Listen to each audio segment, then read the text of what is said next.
ব্রাহ্মণবাড়িয়ার একটি বাজারের নাম আনন্দবাজার। সপ্তাহের অন্যান্য দিনের পাশাপাশি ছুটির দিনেও বেশ জমজমাট বেচাকেনা চলে এখানে।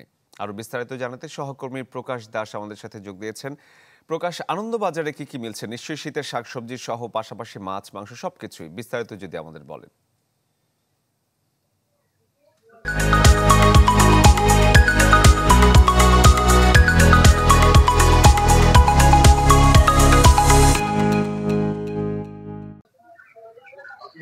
জি শরীফ, শীতের এই সময়ে ব্রাহ্মণবাড়িয়ার বাজারগুলোতে কিন্তু এখন নানান ধরনের শীতকালীন সবজিতে ভরপুর।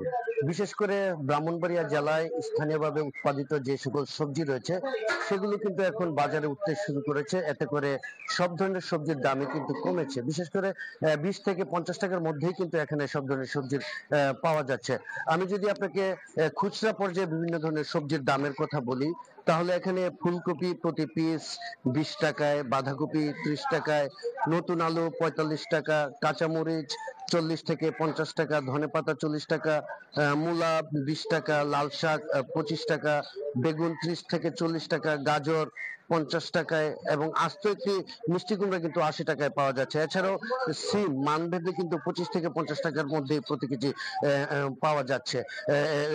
ক্রেতারা যারা এই বাজারে আসছেন তারা কিন্তু বলছেন যে যেহেতু শীতের এই ভরা মৌসুমে এখন সবজির দাম কিছুটা কমেছে, এতে করে কিন্তু তাদের মধ্যে কিছুটা স্বস্তি রয়েছে। তবে তারা যেটি বলছেন যে যেহেতু এখন সবজির ভরা মৌসুম, তাছাড়া স্থানীয়ভাবে সবজির সরবরাহ বেড়েছে, সেক্ষেত্রে কিন্তু সবজির দাম আরো কিছুটা কম হলে কিছুটা তাদের মধ্যে আরো স্বস্তি ফিরত।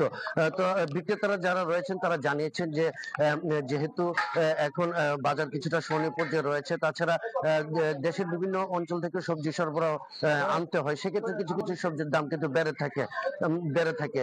তো স্থানীয় কৃষি বিভাগ যারা রয়েছেন, কৃষি বিভাগ থেকে জানানো হয়েছে চলতি মৌসুমে কিন্তু ব্রাহ্মণবাড়িয়া জেলায় প্রায় 5,500 হেক্টর জমিতে নানান ধরনের সবজির চাষাবাদ করা হয়েছে, যা ইতিমধ্যে বাজারগুলোতে উঠতে শুরু করেছে, যে কারণে কিন্তু দাম কিছুটা কমেছে। তো তারাও কিন্তু আশা প্রকাশ করেছেন যে স্থানীয়ভাবে উৎপাদিত সবজিগুলো যদি বাজারে আরো ভরপুরভাবে আসতে শুরু করলে দাম আরো অনেকটাই কমে আসবে। তো সব মিলিয়ে বলা যেতে পারে যে শীতের এই ভরা মৌসুমে কিন্তু শীতের সবজির সরবরাহ বাড়ার কারণে ক্রেতাদের মধ্যে কিন্তু কিছুটা স্বস্তি রয়েছে।